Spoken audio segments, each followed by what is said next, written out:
Partenaire sûr de la Côte d'Ivoire, c'est ainsi que s'est définie l'Association internationale de développement.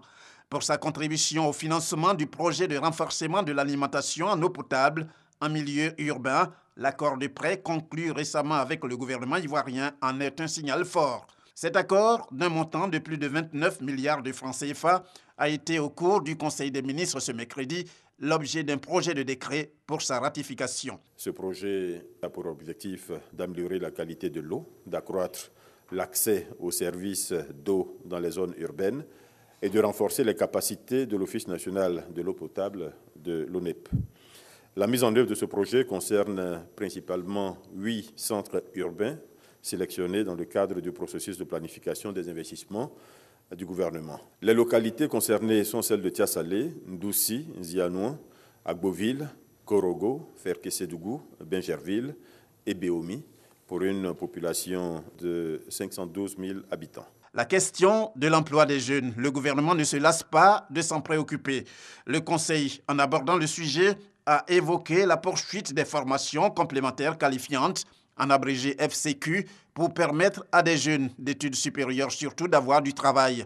Pour l'édition 2017, sont concernés 2185 jeunes. Ce programme a pour objectif principalement de faire face aux difficultés rencontrées par les jeunes diplômés en quête d'un emploi salarié en adéquation avec leur diplôme et en adéquation avec les besoins des entreprises. L'édition 2017 prévoit la formation, la requalification et la reconversion de 2185 jeunes diplômés issus de l'enseignement supérieur. Les jeunes visés ici sont des demandeurs d'un premier emploi. Leur âge est compris entre 18 et 40 ans et ils comptabilisent au moins 2 ans de chômage. Au niveau de la santé, le Conseil a informé sur l'apparition de la dengue en Côte d'Ivoire avec un cas à Cocody-Bingerville. La dengue, cette maladie qui a fait beaucoup parler d'elle en Amérique latine.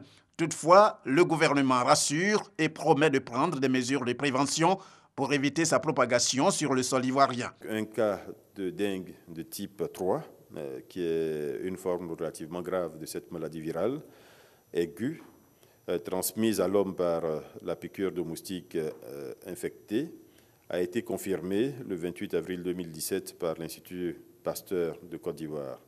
Des recherches actives d'éventuelles autres infections ont été menées entre la date de la première infection et aujourd'hui. Ces recherches complémentaires ont permis d'identifier 17 nouveaux cas suspects, à ce stade suspects, pour lesquels des prélèvements sanguins ont été réalisés et acheminés à l'Institut Pasteur pour analyse. Les résultats sont en attente et les enquêtes épidémiologiques et entomologiques se poursuivent. Aussi, dans l'urgence, le Conseil a instruit le ministre de la Santé et de l'Hygiène publique, ainsi que l'ensemble des ministres concernés, à l'effet de prendre des mesures vigoureuses de prévention et de lutte contre la transmission du virus de la dengue. À cet effet, il sera procédé à la démoustication des sites abritant des gîtes lavaires ou susceptibles d'abriter des gîtes lavaires dans l'ensemble du district autonome d'Abidjan. Il est important d'informer la population, mais en même temps de rassurer la population sur le fait que, pour le moment, les choses semblent bien contenues et que tout est mis en œuvre surtout pour éviter une propagation de cette maladie à Abidjan et dans notre pays. Une autre information donnée au cours de ce conseil, c'est la nomination du nouveau directeur général des douanes. Il s'agit de Dapierre Alphonse.